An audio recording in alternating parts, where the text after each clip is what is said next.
एक गांव में सुखदेव नाम का एक आदमी रहा करता था। सुखदेव एक गरीब किसान था। उसके परिवार में उसके 10 साल की बेटी कोमल और उसकी बीवी आरती रहा करती थी। एक दिन की बात है, सुखदेव थका हारा अपने घर पर आया।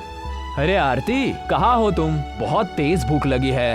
आरती मुस्कुराती हुई वहाँ पर आ गई। मुझे पता है जी, आप दिन भर खेत में कितनी मेहनत से काम करते हो और आज तो आपने दोपहर का खाना भी नहीं खाया।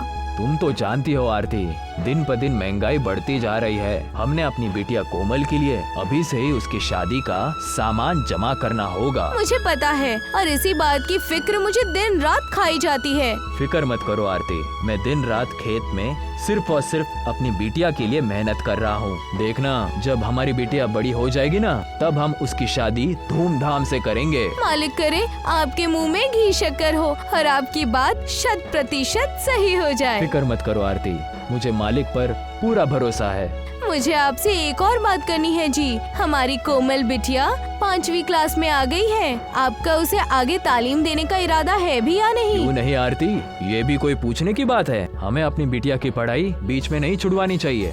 पड़ोस की ताई अम्मा बोल रही थी कि आजकल की लड़कियों को पढ़ाने लिखाने का क्या फायदा है, आखिर में तो उन्हें चूल्हा चौकी ही संभालना है ना।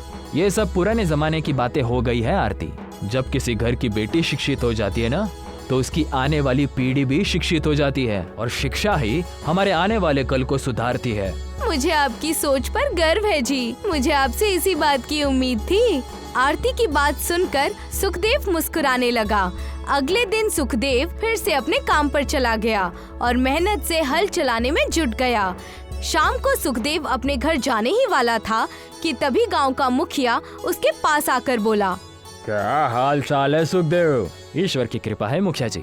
मेरी समझ में नहीं आता सुखदेव कि तुम्हारे खानदान में तुम्हारी बीवी और बेटी के अलावा और कोई नहीं है, फिर भी तुम अपने खेत में इतनी कड़ी मेहनत करते हो। ऐसा क्यों? इतना पैसे कमा कर करोगे क्या? मुखिया जी, मैं सब कुछ अपने लिए नहीं करता हूँ, बल्कि अपनी बेटी कोमल के लिए करता हूँ। कोमल? कोमल के लिए? ये कैसी बातें कर रहे हो? जहाँ तक मैं जानता हूँ, तुम्हारी बिटिया गांव के अच्छे स्कूल में पढ़ती है, अच्छा खाना खाती है। तुम्हें भला और क्या चाहिए? मुखिया जी, कल को मेरी बेटी बड़ी हो जाएगी, मुझे उसके हाथ तो पीले करने हैं। बस इसीलिए मुझे अभी से कड़ी मेहनत करनी होगी, ताकि मैं उसके शादी का इंतजाम अच्छी तरह से कर सकूं। आप तो जानते हैं मुखिया जी, हमारे दुनिया में पापा के लिए सबसे बड़ी मान सम्मान की बात यही होती है कि उसकी बेटी अच्छे खानदान में दे दी जाए। कुछ भी कहो सुखदेव, तुम बातें बहुत बड़ी बड़ी करते हो। आज के समाज में बहुत कम लोगों की सोच तुम्हारी जैसी है। मुझे तुम्हारी सोच पर गर्व है। और सुनो, अगर तुम्हें किसी भी चीज की जरूरत पड़े तो मुझे कहने में बिल्कुल भी हिचकिचाना मत। मैं इस गाँव का मुखिया हूँ और मैं तुम्हारे जैसे मेहनती इंसान का हमेशा इज्जत करते आया हूँ। ये तो आपका बड़कपन है मुखिया जी। आपने इतना कह दिया, मेरे लिए तो इतना ही काफी है। बाकी मुझे अपनी मेहनत पे भरोसा है। सुखदेव की बात सुनकर मुखिया मुस्कुराता हुआ वहाँ से चला गया। दरअसल मुखिया अंदर से एक अच्छी प्रवृत्ति का इंसान था। वो गांव के लोगों का बहुत ही ख्याल रखता था। ऐसे ही 5 साल बीत गए। सुखदेव की बेटी कोमल 15 साल की हो चुकी थी। आरती बिटिया अब 15 साल की हो गई है। आपने बिल्कुल सही कहा। मेरे भी मन में कल से यही ख्याल आ रहा था कि बिटिया 15 साल की हो चुकी है। मुझे लगता है कि मैंने अब तक जितने भी पैसे इकट्ठे किए हैं, मुझे अभी से बिटिया के शादी का सामान शहर से लाकर घर पे इकट्ठे कर लेने चाहिए। आप बिल्कुल सही कह रहे हैं जी। ठीक है आरती, मैं कल शहर जाता हूँ। अगले दिन सुखदेव शहर चला गया। सुखदेव शहर से बहुत सारे महंगे महंगे बर्तन अपने गांव अपने घर लेकर आ गया। इतने महंगे बर्तन को देखकर आरती बोली, अजी ये तो बहुत महंगे महंगे बर्तन हैं। तो तुम्हें क्या लगा आरती, मैं अपनी बिटिया को सस्ते बर्तन दूंगा क्या? अरे मेरी बिटिया इन बर्तनों में अपने ससुराल में दावत बनाएगी और उसके ससुराल में उसकी कितनी इज्जत होगी। आपकी बात बिल्कुल सही है जी। बिटिया का ससुराल में बहुत इज्जत हो, लोग उसे मोहब्बत की नजरों से देखें। हमारे लिए इससे बढ़कर और क्या होगा? फिक्र मत करो आरती, मैं आज से और ज्यादा मेहनत करूंगा। मैं अपनी बिटिया के शादी में कोई भी कमी नहीं होने दूंगा। देखना आरती, हमारी बिटिया की शादी गांव वाले सालों तक याद रखेंगे। अगले दिन से सुखदेव और ज्यादा मेहनत से काम करने लगा। समय का पहिया ऐसे ही चलता रहा और ऐसे ही 10 साल बीत गए। कोमल अब 25 साल की हो चुकी थी। एक दिन सुखदेव थका हारा अपने घर पर आया। उसकी बेटी कोमल तुरंत अपने पापा के लिए पानी लेकर आई। पिताजी, अब बस बहुत हो गया। मैं बचपन से ही देख रही हूँ कि आप रोज इतनी कड़ी मेहनत करते हो। ये सब मैं तुम्हारे लिए तो कर रहा हूँ। जो भी हो पापा, बस अब मुझे आपसे और मेहनत नहीं करवानी। मैं अब बड़ी हो गई हूँ और मेरी तालीम भी खत्म हो चुकी है। अब मैं एक अच्छी नौकरी कर सकती हूँ। कोमल की बात सुनकर उसकी मम्मी आरती मुस्कुराते हुए बोली, बेटिया, हम सब ने मेहनत इसीलिए नहीं की ताकि तुमसे हम कोई नौकरी करवा सकें। हमारा तो शुरू से यही ख्वाब था कि हम तुम्हारे हाथ पीले कर सकें। तुम्हारी मम्मी ठीक कह रही है कोमल। कल मैं शहर जाकर तुम्हारी शादी के लिए और भी आधुनिक महंगा सामान खरीद कर घर ले आऊंगा। मुझे आपसे एक और बात करनी है जी। बोलो, क्या बात है? कुछ महीने पहले हमारे कोमल के लिए पड़ोस के गांव से जो रिश्ता आया था, उन्होंने अभी तक कोई जवाब नहीं दिया है। मैं तुम्हें बताना भूल गया आरती, उन्हें हमारी कोमल बहुत ज्यादा पसंद है और उन्होंने शादी के लिए हाँ कर दी है।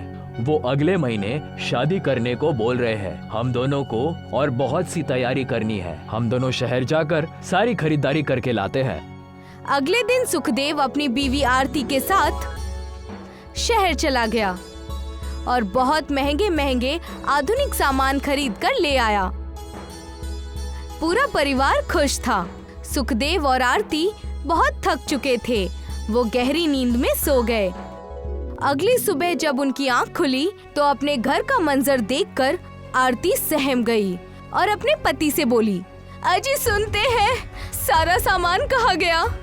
वही तो मैं सोच रहा हूँ आरती कि सारा सामान कहाँ गया। कल रात तक तो सारा सामान यही रखा था। आखिर कौन सामान ले जा सकता है? हमारी आँख क्यों नहीं खुली? आरती जोर जोर से रोने लगी। आरती का रोना सुनकर सुखदेव के पड़ोसी इकट्ठे हो गए। गांव का एक आदमी सुखदेव को अकेले में ले जाकर बोला, सुखदेव, क्या तुम्हें पता नहीं है कि आजकल यहाँ पर चोर बाजार की गैंग बहुत मशहूर है? तुम कहना क्या चाहते हो? यहाँ से कुछ दूर एक बहुत बड़ा चोर बाजार लगता है। कहते हैं कि उस चोर बाजार के मालिक ने अपनी एक पूरी गैंग बनाई है जो रात के वक्त गांव के घरों के अंदर घुस जाते हैं और सोते हुए लोगों को बेहोश कर देते हैं और सारा सामान लेकर रफू चक्कर हो जाते हैं। अब मैं क्या करूं? सबसे पहले तुम जाकर उसे चोर बाजार में जाकर देखो कि तुम्हारा चोरी हुआ सामान वहाँ पर मौजूद है या नहीं। उस आदमी के कहने पर सुखदेव तुरंत उस चोर बाजार में पहुँच गया और पूरे चोर बाजार में अपने सामान को ढूंढने लगा। तभी उसकी नजर चोर बाजार के एक दुकान पर पड़ी जहां पर उसकी लाई हुई टीवी और फ्रिज रखी हुई थी। सुखदेव वहां पर पहुंचा और दुकानदार से बोला, ये तो मेरी लाई हुई टीवी और फ्रिज है। मैं इसे कल ही बाजार से लेकर आया था। तुम्हारा दिमाग तो ठीक है। क्या सबूत है कि तुम इसे शहर से खरीद कर ले आए हो? मेरी बात का यकीन कीजिए, ये सामान मेरा है। सीधी तरीके से यहाँ से चले जाओ, नहीं तो मुझे तुम्हारे जैसे आदमियों से बात करना आता है। अब अपना रास्ता नापो और निकलो यहाँ से। तभी वहाँ पर एक आदमी आ गया और उस दुकानदार से बोला, क्या कोई दिक्कत है? मोहनलाल जी ये बोल रहा है कि ये सारा सामान इसका है। दुकानदार की बात सुनकर मोहनलाल हंसते हुए सुखदेव की ओर देखकर बोला, मैं इस चोर बाजार का मालिक हूँ। क्या तुम्हारे पास कोई सबूत है कि ये तुम्हारा सामान है? क्या मेरी आंखों में आंसू आपको नजर नहीं आ रहे? इन आंसुओं की आज के जमाने में कोई कीमत नहीं है। यहाँ से निकल जाओ, इससे पहले कि मैं तुम्हें धक्के देकर यहाँ से निकाल दूँ। सुखदेव रोता हुआ वहाँ से जाने ही वाला था कि तभी एक बुजुर्ग आदमी सुखदेव के पास आकर बोला, मैं तुम्हें जानता हूँ, कहीं तुम सुखदेव तो नहीं? सुखदेव उस आदमी को गौर से देखने लगा। अरे लाला जी, आप तो हमारे ही गांव में रहते हैं।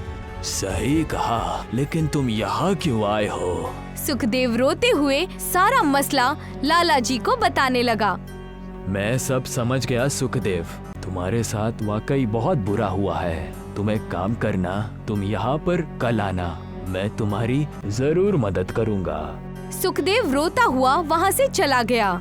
लाला जी सीधे उस चोर बाजार के मालिक से जाकर बोले, मोहन लाल जी, मैं आपके चोर बाजार में सालों से मुनीमगिरी कर रहा हूँ। आपके किए हुए कई गलत काम भी मैंने अनदेखे किए हैं और उसके लिए मैंने आज तक आपसे कुछ नहीं मांगा। आखिर तुम कहना क्या चाहते हो? मैं चाहता हूँ कि आप सुखदेव के घर का सामान वापस कर दे। कौन सुखदेव? कैसा सुखदेव? और कैसा सामान? तुम जानते ही हो लाला जी कि मेरा कारोबार क्या है। हमारी गैंग इतने लोगों के घरों में चोरी करती है, मैं कैसे बता सकता हूँ। अभी जो आदमी तुम्हारे पास खड़ा रो रहा था, उसका नाम सुखदेव है। कल रात उसके घर पर आपकी गैंग ने चोरी की। वो आदमी बहुत ही शरीफ है और मैं उसे 20 सालों से कड़ी मेहनत करते हुए देख रहा हूँ। मैंने उसे एक एक रुपया अपनी बेटी के शादी के सामान के लिए बचाते हुए देखा है। आपके गुंडे उस आदमी के घर पर चोरी करके सामान ले आए। सोचिए उसके दिल पर क्या बीती होगी। अगर मैं ये सब सोचने लगा ना तो मेरा तो कारोबार बंद हो जाएगा। लाला जी, बेहतर यही होगा कि आप अपने काम से काम रखिए और यहाँ से निकल जाइए। और हाँ, ये मत भूलिए कि आप यहाँ पर मुनीम हैं, मालिक नहीं। मालिक मैं हूँ और यहाँ पर जो मैं कहता हूँ वही होता है। चोर बाजार के मालिक की बात सुनकर बुजुर्ग आदमी मुंह लटकाकर वहाँ से चला गया। वो रात भर अपने घर पर सिर्फ और सिर्फ सुखदेव के बारे में सोचता रहा। अगले दिन वो फिर से चोर बाजार में अपने काम पर निकल गया। सुखदेव उसका पहले से ही वहाँ इंतजार कर रहा था। मैं आ गया हूँ लाला जी, आपने कहा था ना कि आप मेरी मदद करेंगे। हाँ सुखदेव, मैंने कहा था। अच्छा ये बताओ, क्या तुम्हारे पास कुछ पैसे हैं या नहीं है? मैं एक एक रुपये का सामान खरीद कर कल ले आया था। यकीन मानिए लाला जी, अब मेरे पास खाने तक के पैसे नहीं है और मुझे अपना ही सामान 2 गुनी कीमत पर खरीदना पड़ रहा है। मैं इतनी जल्दी इतने सारे पैसे कहाँ से लेकर आऊँगा? आप जानते हैं कि मैं एक इज्जत नब्ज आदमी हूँ, किसी के सामने हाथ भी नहीं फैला सकता। लाला जी को सुखदेव पर बहुत ज्यादा तरस आ गया। उन्होंने कुछ रुपए सुखदेव के हाथों में रख दिए और बोले, जाओ इस चोर बाजार में जहाँ जहाँ तुम्हें अपना सामान नजर आए उस सामान को खरीद लो। मैं तुम्हें चोर बाजार में खरीदारी करने के उसूल बताता हूँ। तुम अपना सामान जब वहाँ से खरीदोगे तो कम से कम सिर्फ एक रेट बोलना।